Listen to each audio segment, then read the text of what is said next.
ایک تحقیق کے مطابق پانی کے بعد چائے دنیا کا مقبول ترین مشروب ہے اور دنیا میں روزانہ 2 ارب لوگ اپنے دن کا آغاز چائے کی گرما گرم پیالی سے کرتے ہیں۔ یہ الگ بات ہے کہ اس دوران کم ہی لوگوں کے دماغ میں یہ خیال آتا ہوگا کہ یہ مشروب جو ان کے مزاج کو فرحت اور دماغ کو چستی بخشتا ہے ان تک کیسے پہنچا۔ چائے کی یہ کہانی کسی سنسنی خیز ناول سے کم نہیں۔ یہ ایک ایسی کہانی ہے جس میں حیرت انگیز اتفاقات بھی ہیں، پرفریب جاسوسی مہم جوئیاں بھی، سامراجی ریشہ دوانیاں بھی، خوش قسمتی کے لمحات بھی اور بدقسمتی کے واقعات بھی۔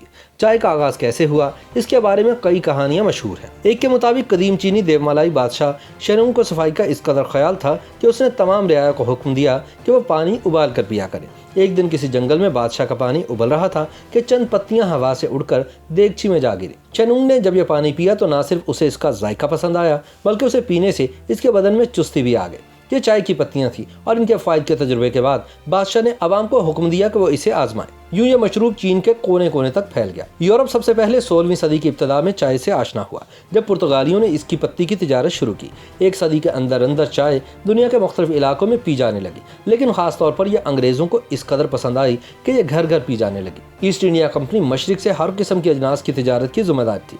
اسے چائے کی پتی مہنگے داموں چین سے خریدنا پڑتی تھی اور وہاں اسے لمبے سمندری راستے سے دنیا کے باقی حصوں کی ترسیل چائے کی قیمت میں مزید اضافہ کر دیتی تھی۔ اس وقت سی پیک والا راستہ دریافت نہیں ہوا تھا۔ یہی وجہ تھی کہ انگریز شدت سے چاہتے تھے کہ خود اپنی نوآبادی ہندوستان میں چائے اگانا شروع کر دیں تاکہ چین کا پتا ہی کٹ جائے۔ اس منصوبے میں سب سے بڑی رکاوٹ یہ تھی کہ چائے کا پودا کیسے اگتا ہے اور اس سے چائے کیسے حاصل ہوتی ہے۔ سر توڑ کوششوں کے باوجود اس راز سے پردہ نہ اٹھ سکا۔ یہی وجہ تھی کہ ایسٹ انڈیا کمپنی نے اپنے ایک محقق رابرٹ فارچیون کو اس پرخطر جاسوسی مہم پر بھیجنے کا فیصلہ کیا۔ اس مقصد کے لیے اسے چین کے ان علاقوں تک جانا تھا جہاں شاید مارکو پولو کے بعد کسی یورپی نے قدم نہیں رکھا تھا۔ اسے معلوم ہوا تھا کہ فوجیان صوبے کے پہاڑوں میں سب سے عمدہ کالی چائے اگتی ہے، اس لیے اس نے اپنے راہبر کو وہیں کا رخ کرنے کا حکم دیا۔ اس مہم میں بہت کچھ داؤ پر لگا ہوا تھا۔ اگر فارچون کامیاب ہو جاتا تو چائے پر چین کی ہزاروں سالہ اجارہ داری ختم ہو جاتی اور ایسٹ انڈیا کمپنی ہندوستان میں چائے اگا کر ساری دنیا میں فراہم کرنا شروع کر دیتی۔ لیکن دوسری طرف اگر وہ پکڑا جاتا تو اس کی صرف ایک ہی سزا تھی، یعنی موت۔ اس کی وجہ یہ تھی کہ چائے کی پیداوار چین کا قومی راز تھی اور اس کے حکمران صدیوں سے اس راز کی حفاظت کی سر توڑ کوششیں کرتے آئے تھے۔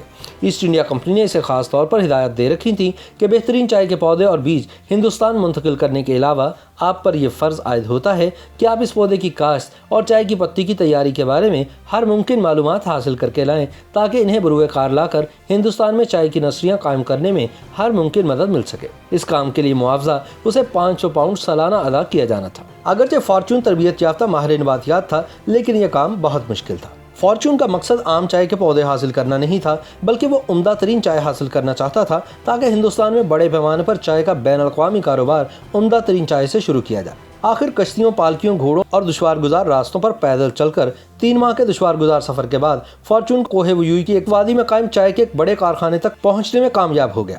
اس سے قبل یورپ میں سمجھا جاتا تھا کہ سبز چائے اور کالی چائے کے پودے الگ الگ ہوتے ہیں، لیکن یہ دیکھ کر فارچون کی حیرت کی انتہا نہ رہی کہ دونوں اقسام کی چائے ایک ہی پودے سے حاصل کی جاتی ہے۔ اصل فرق دونوں کو سکھانے اور پکانے کے طریقوں میں ہے۔ فارچون یہاں چائے بننے کے ہر مرحلے کا گہرا مگر خاموش مشاہدہ کرتا رہا اور نوٹس لیتا رہا۔ اگر اسے کسی بات کی سمجھ نہیں آتی تھی تو وہ اپنے راہبر کی وساطت سے پوچھ لیتا تھا۔ فارچون کی محنت رنگ لائی اور بالآخر وہ حکام سے بچا کر چائے کے پودے، بیج اور چند مزدور بھی ہندوستان سمگل کرنے میں کامیاب ہو گیا۔ ایسٹ انڈیا کمپنی نے اس کی نگرانی میں آسام کے علاقے میں پودے اگانا شروع کیے اور یوں چین کا یہ قومی خزانہ سمگل ہو کر یورپ اور ہندوستان تک پہنچ گیا۔ YouTube پر گوگلی نیوز دیکھنے کے لیے youtube.com کی سرچ بار میں googly news T V type کریں۔ گوگلی نیوز کے پیج پر سرخ رنگ کے سبسکرپشن والے بٹن پر کلک کرنا نہ بھولیے۔ YouTube پیج پر اپلوڈ ہونے والی ویڈیوز سے باخبر رہنے کے لیے بیل آئیکن پر کلک کیجیے۔ آپ کو ہر نئی ویڈیو کے بارے میں نوٹیفیکیشن موصول ہو جائے گا۔